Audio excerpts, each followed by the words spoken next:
Hey, I'm Hannah, and in this webinar, I'm going to show you how to measure patient satisfaction without the pitfalls.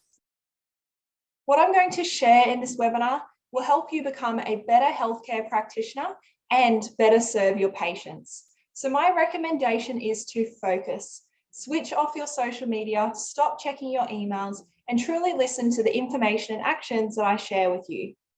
So you may be wondering, who am I? Well, I have a background in psychology. I use a human-centered approach with my team at Bella Vista Studios to help healthcare services like yours. And I also have my own story. My father was diagnosed with terminal cancer, and I had a lot of interaction with the healthcare industry. Through my experience, I saw the good and the bad in terms of the services that we received. We had really great practitioners supporting us, and we dealt with some really great organizations and services that made the process that was obviously very difficult easier for my father and myself and my family. And we also had experiences where it wasn't so great. And I think what I realized through that process, because I am a human-centered designer, I could often see the way that services and practitioners could improve just by taking the time to empathize with their patients. So I believe that if the services and practitioners had empathized with us and understood what was important to us as human beings, the experience that we had would have been much better. An example is all my dad really wanted. Obviously, the treatment and everything was so important to get that right and give him the best opportunity to survive what was happening. We really wanted to feel like somebody cared about him as a human being, understood who he was as a human, and really had hope for him and felt like he had a chance to get through this. And the first service that we interacted with, that was the experience we had. So the practitioner that we dealt with, she was incredible. She made dad feel like a human being. She had like inside jokes with him. She made him feel comfortable and like he was almost part of the family when he came into the practice. And that really helped him. So his whole mindset and motivation behind wanting to get better was so high because he had the support and he felt like he was at home when he was being looked after. But then another experience we had with a healthcare service was he was treated like a number. So no one knew him. He saw different people every time. No one asked what was important to him. And when we tried to express it, nothing was done about it. And I think the thing is, everyone has good intentions with healthcare. So if you are a healthcare worker, like you want to make a difference in that space, it's such an important role and you can have such a big impact on people's lives. So that is another reason why we're so connected and want to help the healthcare industry. Like it has such a big impact on people's lives. Health is such a big thing. But I just think to help services and practitioners like yourself really make a difference to the patients that you're serving, human-centered design is the way to go because it enables you to tailor what you offer to each patient that you serve and truly understand what's important to your patients. There are incredible things that can come from human-centered design. And I know, and I'm confident that if human-centered design was applied to my situation and the situation that my family went through, we would have had a much better experience. And the experience that dad had during his last few months of life would have been much more nicer and comfortable. So I want you to imagine what your life would be like if you could make changes with confidence that positively impact your patient. Okay, I'm going to share 3 secrets with you to help you measure patient satisfaction without the pitfalls. Secret number 1, solve the true problem.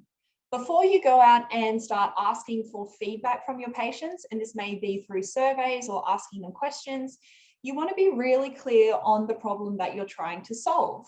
So what do you want to achieve for your service and what are you trying to make an impact in? So it may be you want patients to feel more comfortable. It could be that you want patients to know what they need to do when they leave your service. You may want to improve the health of your patients. There are so many different factors associated with patient satisfaction and the impact that you can have. What we have learned at Bella Vista Studios is before you go out and ask for information and seek feedback from your patients, you want to be clear on the specific goal that you have. And once you know what this goal is, you can ask your patient questions and collect data that will help you to solve that problem or meet that goal. So, for example, if you are wanting to improve your service, that is very broad. So what you would want to do is you would get with your key stakeholders, meet with them, and discover what does that look like. When you say improve your service, what does that look like in your context? And once you are really clear on what that looks like, you can ask questions and collect data that aligns to that. And it helps you to solve a problem and make an impactful difference. The output of this is a success statement approved by all key stakeholders. This means that everyone is on the same page and you're all working towards solving the same problem. And it also means that if the project starts to go off track or you start trying to solve a different problem, you can keep people accountable by asking, does that help us meet our success statement? Secret number 2, asking the right questions. So once you know what you actually want to achieve by solving the true problem, it's around asking the right questions to get you the right information so that you can take action and do something differently. So what you want to do when you're coming up with your questions and the data that you're wanting to collect from your patients is you need to figure out what would we need to know in order to solve the true problem. So what actions would we need to take? So let's have a look at an example of this. So through our research, our team have found that questions like, were you happy with the level of healthcare you received at our practice, and how can we improve, didn't reveal the true patient experience, because they weren't framed in a way that elicited tangible specifics from a patient and enabled us to take action on the feedback. So some more effective questions that you could ask patients, and these are some examples that were revealed through our process, for example, at any point during your experience, did you feel uncomfortable? If yes, what specifically made you feel this way? So you can see here that we're focusing on something in particular. So we want the patient to think about, did they feel uncomfortable when they were at the service? And if they did, we want to know exactly what made them feel that way. And once we have that information, we can actually take action because we know what the problem is and we can take steps to improve and make an impact in that space. So there's other questions here, like at any point during your experience, did you feel uncared for? And just like the uncomfortable question, if they did feel uncared for, what specifically made them feel that way? And you can see that the data from these questions will really help you to do something differently and really direct your efforts in a way that align with what the patients are telling you. Secret number 3, empathize with your patients.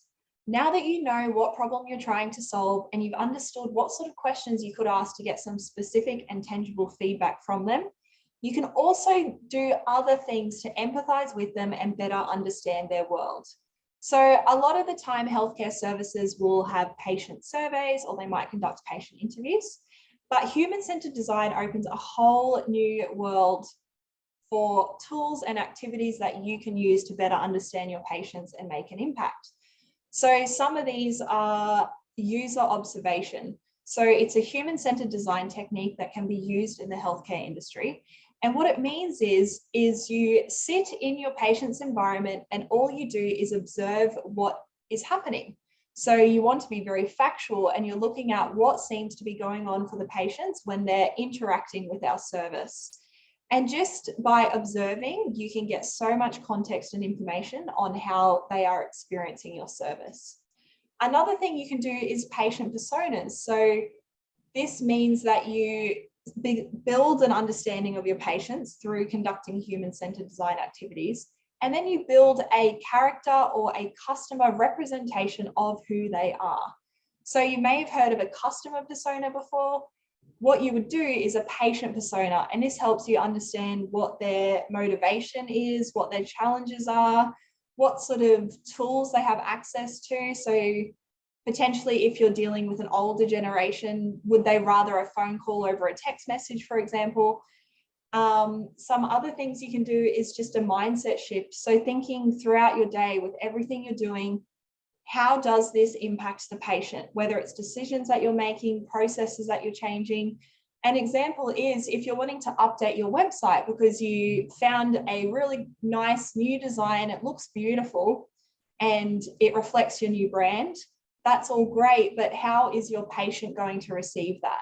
Are they going to know how to interact with the website? Will they know how to find the services or the links or the pages that they're used to? Is it user-friendly for them and your audience? There are many other human-centered design activities you can undertake. But the point is, it will help you to better empathize with your patients and provide them with a service that makes an impact. So the output of this is having an understanding of who your patient is and their context. And because you're empathizing with them in alignment with the goal or the problem that you're working on, you'll be able to gain insight into that, and it'll help you to make change in that space.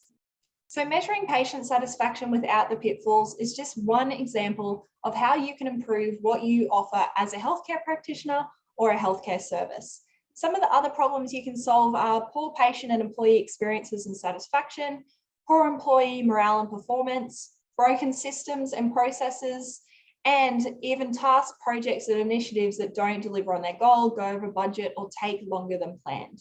So human-centered design, it just really helps you to solve the right problem. It helps you to understand everyone involved in that problem, and it can solve all of these things. It's not just helping you to measure patient satisfaction. That's just one small part of what human-centered design will open up to you as a healthcare practitioner or a service. Our team is on a mission to redesign the healthcare industry. If anything that I've spoken about has resonated with you, you may be interested in our Redesigning Healthcare Experiences process. So our team has designed this to improve the healthcare industry and help people like you to better serve your patients and have a bigger impact. We do a discovery workshop on day one to find out more about you and understand what you want to achieve, what challenges you have, any gaps that may exist. We conduct user research. So once we've understood your team and we understand what success looks like for you, we conduct user research. So we conduct human-centered design activities with your patients, with your employees, and begin to understand your context so we know how to solve your problem. We get all of these insights from the data from the human-centered activities together into a discovery insights report. And this helps you understand what sort of challenges and gaps exist, what sort of opportunities there are, and how you could improve your healthcare service. So it's very customized. We then brainstorm. So now that we have all this information, we know more about you, we understand your context and your patients, we can start to brainstorm ways to improve what you offer and basically accelerate the success of your healthcare service in terms of better serving your patients, having a better understanding of what's important to them, and making changes in alignment with this. At the end of this process, you will get that insight report. So you'll get all of the data from the user personas, which I spoke about earlier, user interviews, and also your success statement. And then you'll get a list of contextual solutions relevant to you and your service. Our team has spent hundreds and thousands of dollars and spent tens of thousands of hours figuring out how human-centered design can truly make an impact on companies like yours. We have done the work. We know that it works. We're passionate.